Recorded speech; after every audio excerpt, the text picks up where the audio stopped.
Bonjour et bienvenue dans cette présentation des nouveautés de la version 2025 d'Advanced Design. Alors, voici le sommaire de la présentation. Premièrement, une partie sur les capacités de calcul, ensuite sur les modifications et les nouvelles possibilités de modélisation. Ensuite, on va s'attarder à chaque fois un petit peu sur chaque expert, donc l'expert métal, l'expert bois, puis l'expert béton. Et enfin, on passera un petit moment sur l'amélioration de l'expérience utilisateur avec un certain nombre de petites améliorations faites pour améliorer la vie des utilisateurs. Donc on va commencer tout de suite par les capacités de calcul. Donc dans cette version 2025, on va avoir la possibilité de modifier la rigidité des éléments surfaciques via des coefficients, via des modificateurs. Ça nous permettra de faire une orthotropie géométrique. Comme vous pouvez le constater sur les images que vous avez devant les yeux, vous aurez plusieurs possibilités pour modifier ces coefficients. Premièrement, soit en passant par un mode, on va dire, basique, qui vous permettra de modifier un certain nombre de raideur membranaire, la rigidité en flexion et la raideur en cisaillement. Ou alors vous aurez également la possibilité de modifier entièrement les coefficients de la matrice de rigidité. Alors, je vais vous faire un petit exemple directement depuis Advanced Design. Donc prenons par exemple l'exemple suivant pour simuler un petit peu une modélisation sismique. Donc pour éviter de faire un calcul beaucoup trop long, j'ai simplement mis des efforts horizontaux sur les étages. Ce qu'on va pouvoir faire, c'est réduire avec les coefficients, par exemple, la raideur à l'effort tranchant. Donc pour ce faire, je vais sélectionner tous les voiles secondaire de ce modèle-là. Donc on va faire une sélection identique par système pour prendre tous les éléments secondaires. Et vous voyez qu'ici, j'ai la possibilité, dans la rubrique ici épaisseur, de venir modifier les rigidités. Donc soit vous êtes en mode basique, et dans ce cas-là, vous venez modifier donc les différentes raideurs. Vous avez un petit plus ici qui vous permet d'afficher les différentes formules qui sont utilisées avec le mode basique. Ou alors vous pouvez passer en mode détaillé, et dans ce cas-là, vous réglerez chacun des coefficients des différentes matrices de rigidité. Donc, dans ce cas-ci, par exemple, si je veux limiter les efforts tranchants, on ne peut pas mettre 0, sinon ça causerait une instabilité. Par contre, je peux mettre une valeur très très faible pour le calcul, ici, et vous allez voir la différence entre les deux modèles. Donc ici, bien sûr, il vous réaffiche à nouveau les différents coefficients utilisés, et puis on va pouvoir donc lancer le calcul.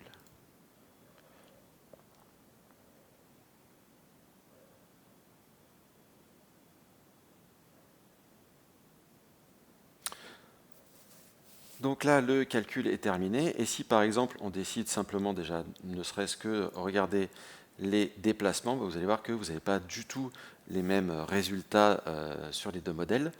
Et donc vous avez bien sûr le modèle de droite qui n'a plus de rigidité d'effort tranchant sur les voiles secondaires, se déplace bien plus que l'autre modèle. Et on peut également regarder les différents torseurs, par exemple, dans l'ensemble des voiles. Donc là, on va faire une sélection identique, on prend tous les voiles, et on peut regarder, par exemple, ici, les différents torseurs. Hop. Et on va regarder les efforts tranchants. Voilà. Et donc, comme on peut le voir sur l'image, sur le modèle numéro 2, vous voyez qu'ici, je n'ai pas du tout d'effort tranchant dans ces voiles-là, alors qu'ici, je récupérais bien de l'effort tranchant. Sous-entendu, dans ce modèle-là, uniquement les voiles principaux vont reprendre des efforts. Donc, je vais repasser sur le PowerPoint. Donc, en récapitulatif, vous avez les voiles ne résistant pas aux charges latérales que je vous ai montré directement dans le logiciel, mais on aurait pu également, grâce à cette fonction-là, modéliser par exemple des dalles creuses.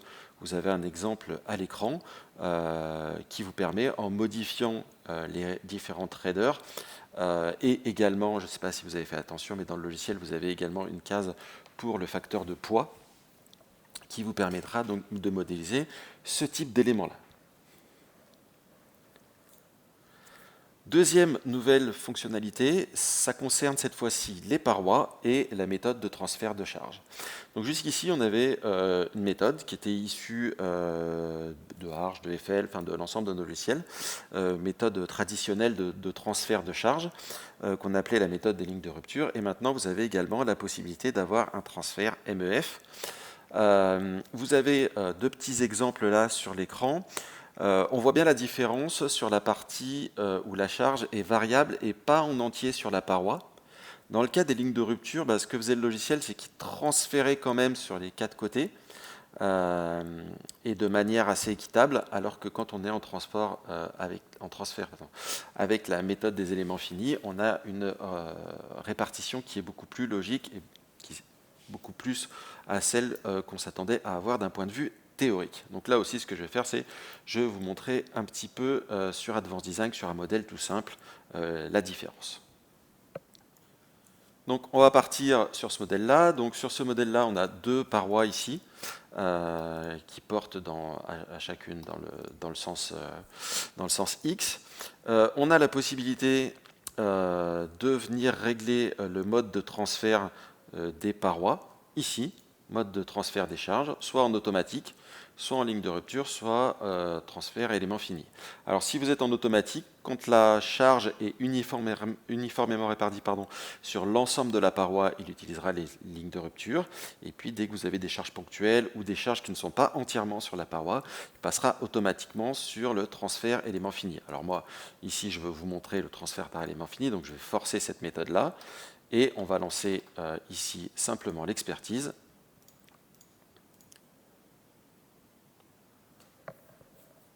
Voilà, donc là, les charges ont été transférées et donc on peut afficher les charges. Donc on voit ici les différentes répartitions. Donc on voit la charge qui était triangulaire ici. On a beaucoup plus de charges sur la partie supérieure que sur la partie inférieure. Et on voit ici la répartition des charges qui est homogène et symétrique. Donc cette méthode-là permettra d'avoir une répartition beaucoup plus intéressante dans le cas où vous avez des structures qui sont chargées avec des charges variables qui ne sont pas en entier sur la paroi. On va repasser sur le PowerPoint. Et nous allons maintenant donc du coup passer sur les capacités de modélisation. Cette version 2025 vous propose un générateur de structures photovoltaïques. Donc vous pourrez faire du coup un certain nombre de géométries. Donc pour le coup, 9 géométries ont été choisies comme catégorie principale. Ça va vous permettre de modéliser simplement et rapidement toutes les structures qui vous servent à porter vos panneaux photovoltaïques. Et je vais vous montrer rapidement comment ça fonctionne. Sachez qu'il y a un webinaire dédié sur cette partie-là, donc je ne vais pas m'étendre trop sur le sujet. Je vais simplement vous montrer où sont les options et comment elles fonctionnent.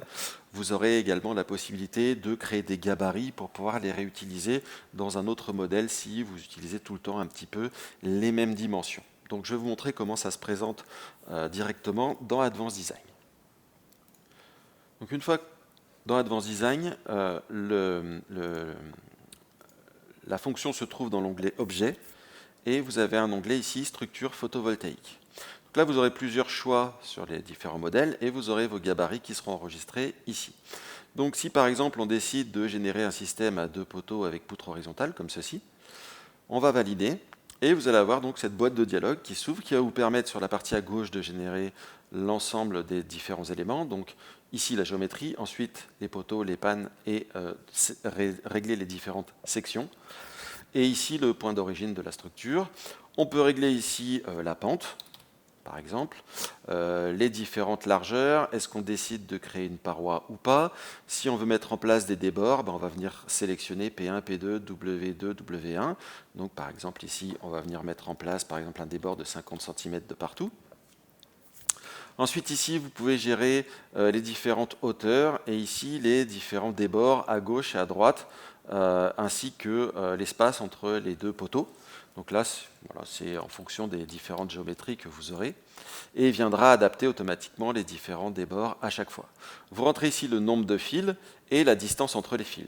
Voilà. Donc si on veut 4 fils, avec un espacement par exemple de 4,50 m. Ensuite, on vient régler ici les poteaux pour savoir s'il y a un décalage horizontal ou pas, si vous voulez mettre des contreventements à gauche, à droite, etc. Donc là, ce sont des options qui vous sont proposées. Vous n'êtes pas obligé de les mettre en place.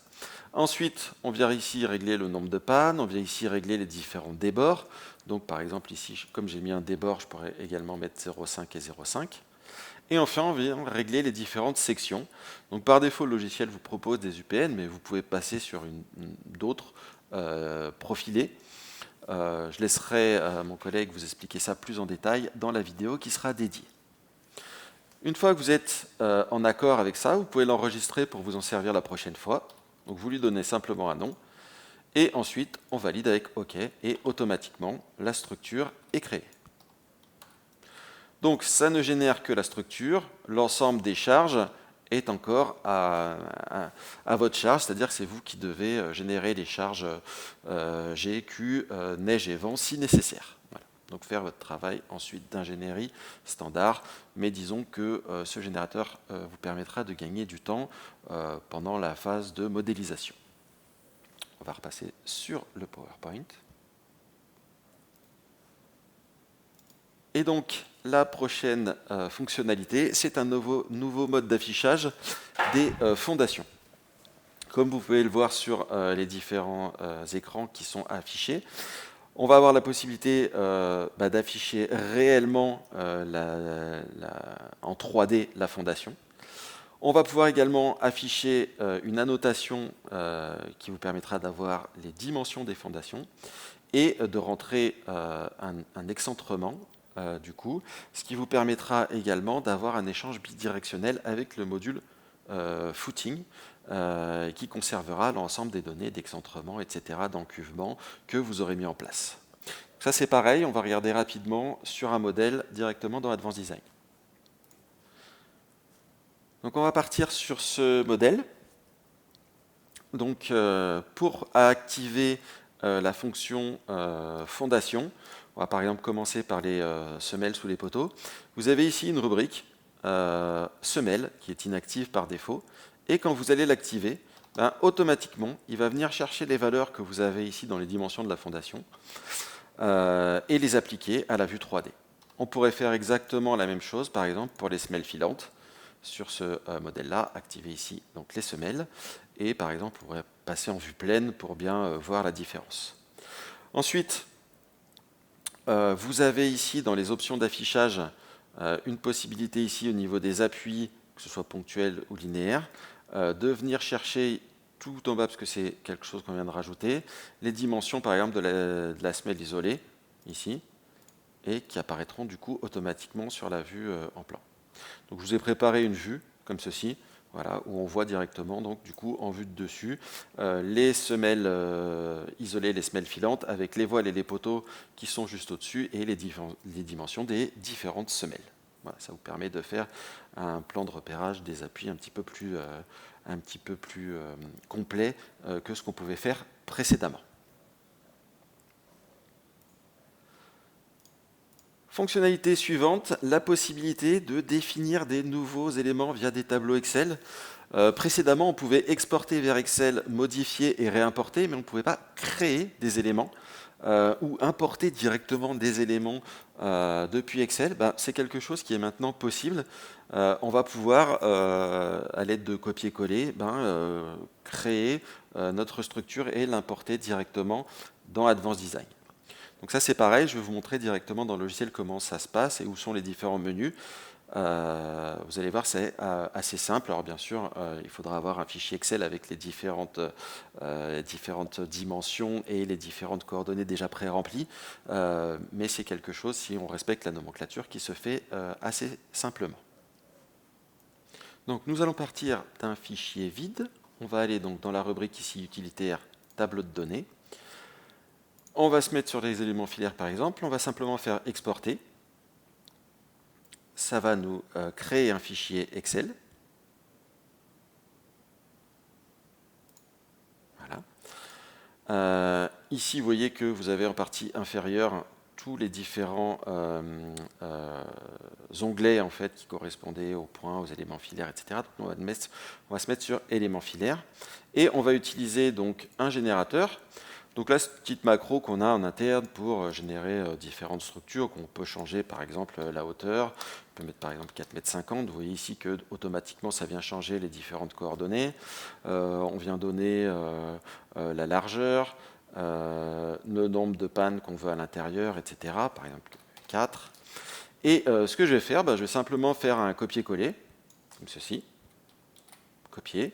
Je vais coller ça donc dans mon autre fichier Excel, sous forme de valeur. Voilà, coller les valeurs, ici. Et je vais l'enregistrer. Voilà. Et je vais quitter et l'importer dans Advanced Design. Je vais revenir sur Advanced Design. Donc je reviens sur Advanced Design, sur mon tableau de données, et je vais venir donc du coup faire importer, et importer donc ici le fichier Excel qui avait été mis en place. Vous voyez un petit peu derrière, il travaille, on voit, on a vu du texte défiler, et on va avoir notre structure qui va apparaître. Et voilà, la structure est créée automatiquement grâce à l'import au fichier Excel. Donc on peut toujours continuer à déplacer, modifier les éléments, et maintenant on peut du coup créer différents éléments.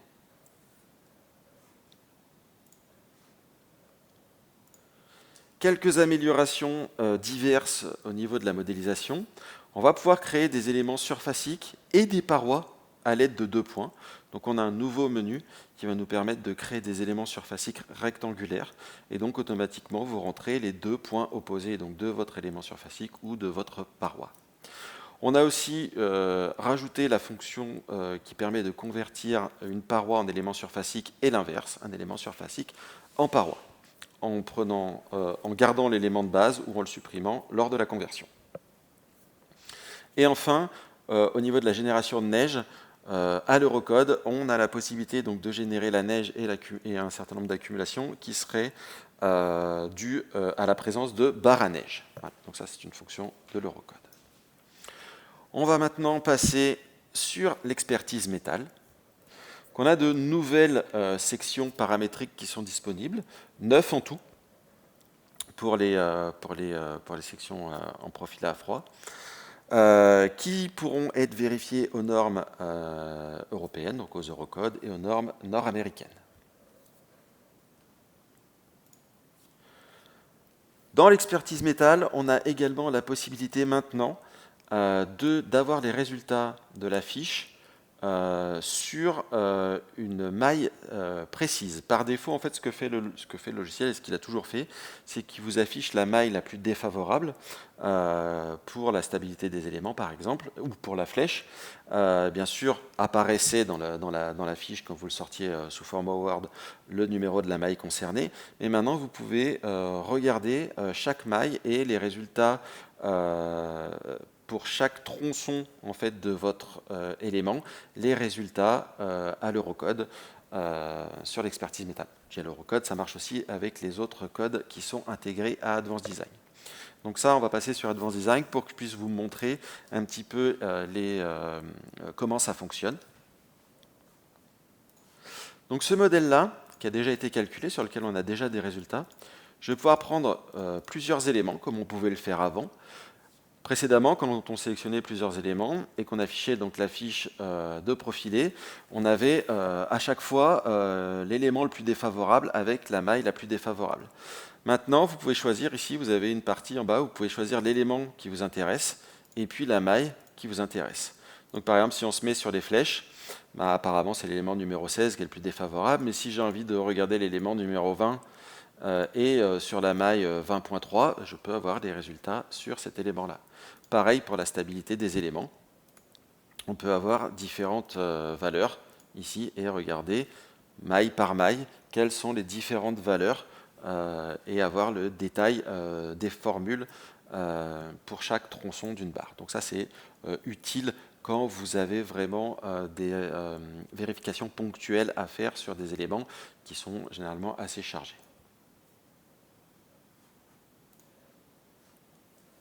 Voilà pour les résultats sur la fiche de profilé. Et on a une nouvelle attache, enfin une nouvelle amélioration en fait sur les attaches de tubes soudés. On a la possibilité maintenant de mettre des platines de renfort. Ça fait la vérification du cisaillement par poinçonnement, que je vous ai entouré en rouge sur l'image. Et bien sûr, maintenant, dans les plans, on est capable de sortir les plans de ce type d'attache. Voilà, c'est tout pour l'expertise métal. Je ne présente que les grandes améliorations. Je vous laisserai regarder le guide des nouveautés qui sera mis en ligne d'ici la fin du mois sur notre site internet. Voilà, je vous présente simplement les grandes nouveautés. Il y en a bien plus, bien sûr, dans Advanced Design 2025.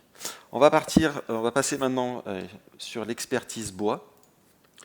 Alors, nouvelle vérification supplémentaire, la vérification des poutres à simple décroissance, suivant le chapitre 6.4.2 de l'Eurocode 5. Donc là, simplement un petit exemple, je ne vais pas vous le montrer dans Advanced Design, simplement un petit exemple d'une poutre telle qu'on pourrait la mettre en place et la vérification associée. Donc ça se fait de manière automatique quand le logiciel détecte une poutre variable avec simple décroissance. Réduction du temps de calcul, donc ça c'est principalement à l'Eurocode. Suivant les modélisations, c'est vraiment significatif comme réduction du temps de calcul pour la vérification de l'expertise bois. Vous voyez que sur les différents modèles que nous avons testés, on est entre 50 à 70% plus rapide que les versions antérieures, donc que la version 2024.1. Donc la grosse amélioration au niveau du solver. Quelques améliorations diverses. Que vous verrez en image, mais que je ne vous montrerai pas dans le logiciel. L'optimisation par système, donc vous l'avez sur l'image ici. On a dans la vérification graphique la possibilité d'avoir beaucoup plus de vérification au niveau des flèches. Avant, on était assez limité. Et donc, depuis la version 2025, on a également donc, la flèche WTOT2 permettant de vérifier les éléments fragiles. C'est spécifique à la France, donc ce ne sera actif et affiché que si vous mettez l'annexe nationale française pour l'expertise bois. Voilà un petit peu les améliorations sur l'expert bois. On va passer maintenant sur la partie expertise béton. Premièrement, on a la possibilité, on a une amélioration de la vitesse, du temps de calcul pour les aciers, donc sur les éléments surfaciques. Là, c'est pareil. L'amélioration concerne également la norme américaine avec un gain qui est plus faible et une vraie optimisation sur la partie Eurocode. Donc là, vous voyez que sur une dalle simple, on est 68% plus rapide avec la version 2025 et sur un modèle un peu plus complet, on est 35%, un tiers plus rapide que la version 2024.1. Donc là, ce serait bénéfique pour vous quand vous avez des modèles un petit peu lourds. On a maintenant la possibilité de venir modifier le module de Young pour les aciers qui sont utilisés dans le ferraillage. Donc ça, c'est une propriété donc, du matériau. Donc si vous mettez sur un matériau et que vous allez sur la rubrique propriété EN206, vous aurez la possibilité de modifier la valeur de ES. Et comme vous pouvez le voir sur la figure que vous avez à droite, ça vous sera utile pour simuler des aciers anciens ou non standards. Voilà, donc on voit un petit peu la différence sur un modèle qui est complètement symétrique avec un ES à 200 000 et un ES à 150 000. Au niveau des modules de ferraillage, une amélioration qui est commune à tous les modules, donc à tous les modules ADM, donc Advanced Design Module, c'est l'export des nomenclatures vers Excel. Donc ça, je vais vous montrer, c'est très très simple et ça peut potentiellement vous faire gagner du temps si vous avez des cahiers d'armature, des choses comme ça à faire. Donc on va passer directement sur le module poutre, ce sera plus simple. Donc voici une poutre. Le plan a déjà été généré et en fait, dès que vous voulez exporter la nomenclature, c'est tout simple. Clic droit, exporter vers Excel, qui va vous ouvrir une boîte de dialogue en vous demandant de choisir où est-ce que vous voulez le mettre et de lui donner un nom. On va écraser ce fichier-là. Et une fois que c'est fait, on n'a plus qu'à ouvrir le fichier. Donc j'ouvre le fichier et vous récupérez ici directement sur Excel donc, la nomenclature complète avec les images. C'est quelque chose qui est assez simple à réaliser. Les améliorations du module BIM en particulier. Sur la partie plan, on va être capable maintenant d'afficher donc les schémas de façonnage des barres supérieures au-dessus de l'élévation. Donc précédemment, dans les versions antérieures, en fait, quand on cliquait la case schéma de façonnage, il nous mettait tous les aciers, donc aciers supérieurs et inférieurs, en dessous de la poutre. Et maintenant, on a la possibilité de cocher la case et de mettre le ferraillage supérieur au-dessus de la poutre, comme vous l'avez sur l'image ici sur la gauche. Et vous avez également maintenant la possibilité donc de définir des coupes sur les appuis en rentrant une abscisse négative directement dans le module. Donc par exemple, si on revient sur notre poutre ici et qu'on se met sur la première trave, vous voyez que la coupe AA ici est au nu de l'appui. Si je veux déplacer cette coupe A ici, c'est tout simple, au niveau de l'abscisse, je mets absolu et puis je lui rentre une valeur négative, par exemple 0,25. Vous voyez que ici ça s'est décalé et que automatiquement du coup la coupe AA a été mise à jour à cette position-là.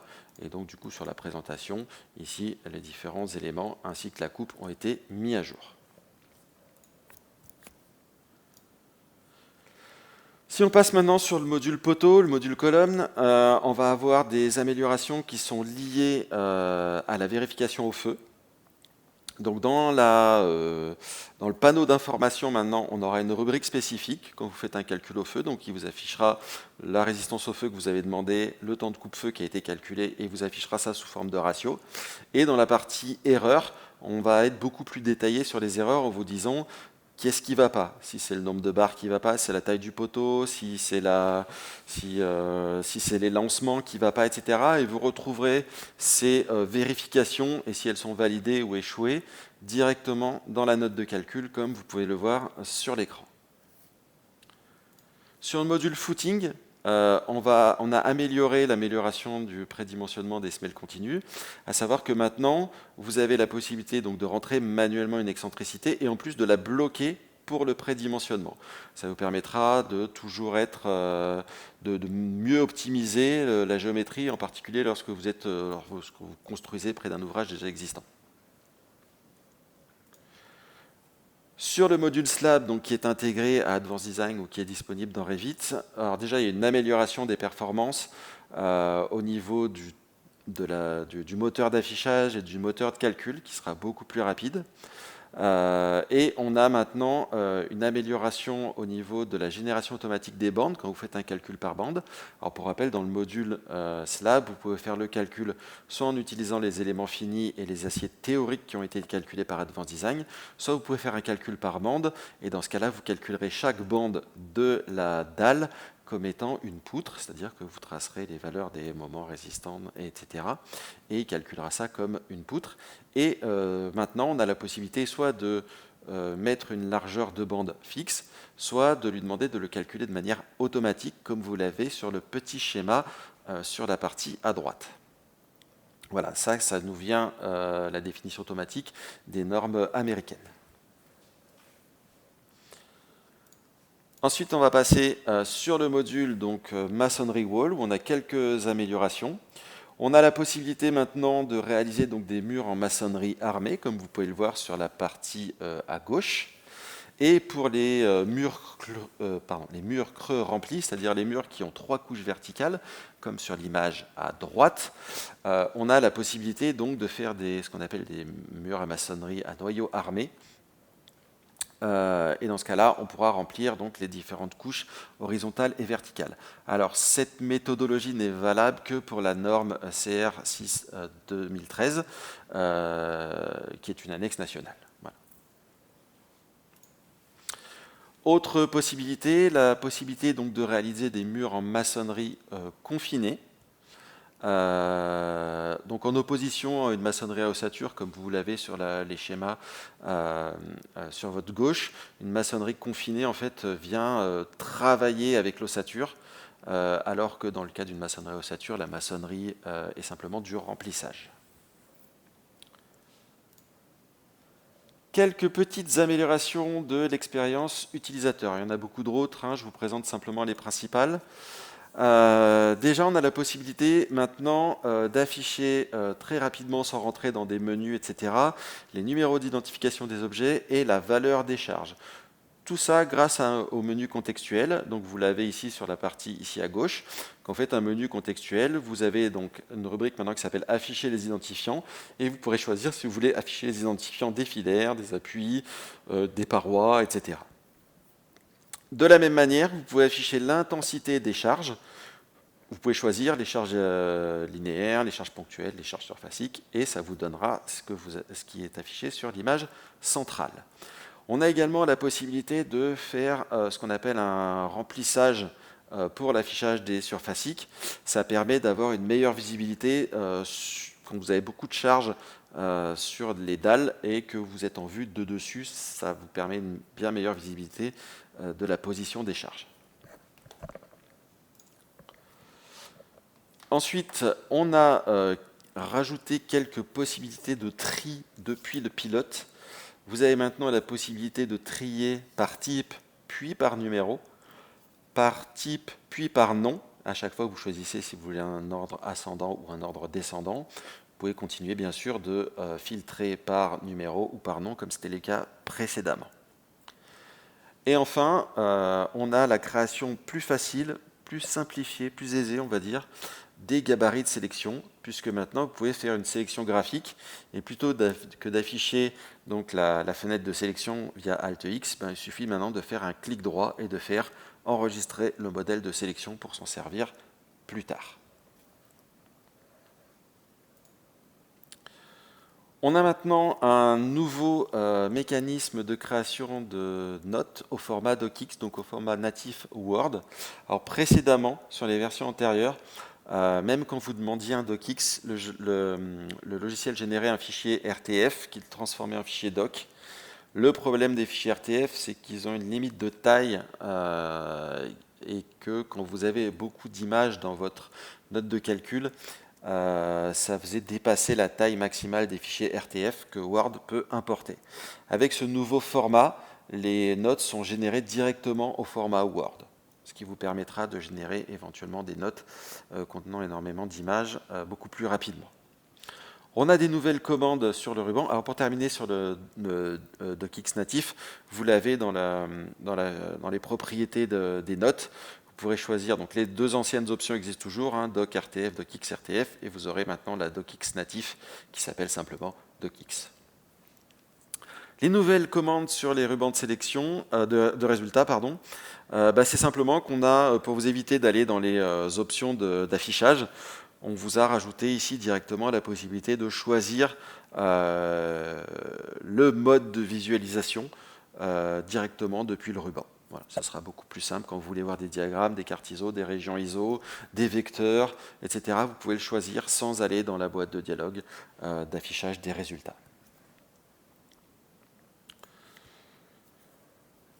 Et pour terminer, depuis cette version 2025, du coup, vous avez maintenant la possibilité de venir configurer vous-même vos raccourcis clavier pour l'ensemble des fonctions d'Advanced Design. Donc, vous pourrez continuer à voir les touches qui sont affectées par défaut et vous pourrez rajouter manuellement vos touches de raccourcis. Alors, je vais vous montrer rapidement sur Advanced Design. Donc, on va repartir par exemple sur le modèle qu'on a utilisé tout à l'heure. Donc ça se fait simplement ici par le menu démarrer, ici, hypothèse, personnaliser les raccourcis clavier. La première fois que vous lancez la fonction, c'est un petit peu long parce qu'il remplit la liste des différentes fonctions. Et ensuite, chaque fois que vous voulez prendre un élément, par exemple, on va prendre par exemple vue de droite, vous avez ici le raccourci actuel, qui est Alt 2, et vous pouvez mettre un autre raccourci ici, voilà, comme ceci par exemple. Et vous cliquez sur Attribuer, et donc cette combinaison de touches sera possible, en plus de celles qui existent déjà à l'utilisation, tout simplement. Et enfin, la dernière fonction que j'aimerais vous présenter, c'est la possibilité d'avoir les valeurs extrêmes des efforts dans les tableaux de résultats. Alors précédemment, on pouvait le faire pour une seule catégorie. Par exemple, si on sortait le tableau que vous avez devant les yeux, on aurait pu le faire pour fx, mais pas pour fy en même temps. Donc ça vous permet ici d'avoir les différentes valeurs extrêmes directement sur un seul élément. Donc là c'est pareil, on peut le regarder sur le même modèle. Donc si par exemple on prend par exemple ce poteau-là et qu'on vient regarder donc le tableau de résultats ici, par exemple pas les déplacements mais les efforts de l'élément filaire. Il faut que j'active la fonction sinon ça ne marche pas. Voilà. Donc ici, on a l'ensemble des résultats, donc on peut continuer à les filtrer comme on a envie. Par exemple, affiche-moi uniquement les résultats positifs s'il y en a, ou je sais pas, on va dire inférieur à moins 10 ici kilonewtons. Donc ça, on peut continuer à utiliser cette fonction-là. Mais on a également la possibilité dans les différents tableaux. Par exemple, donc je vous ai édité le tableau en mettant la nouvelle fonction. Et vous voyez qu'ici, automatiquement, on a le maximum de fx, le maximum de fy et le minimum. Bien sûr, vous avez les deux. Et vous avez le numéro du cas de charge concerné à chaque fois. Voilà. Donc ça se règle ici dans la rubrique tableau de résultats, dans les propriétés. Et vous allez dans les options ici, et vous demandez ici les enveloppes, et vous demandez maximum et minimum. Ce qui vous permettra d'avoir le tableau que je viens de vous présenter. Voilà un petit peu pour cette présentation des nouveautés Advanced Design 2025. Alors comme je vous l'ai dit plusieurs fois, ce ne sont que les nouveautés principales, il y en a beaucoup plus. Le document est en cours de traduction et sera disponible d'ici la fin du mois dans votre compte Gretec Avantage, dans la rubrique documentation. Voilà, je vous souhaite une excellente fin de journée.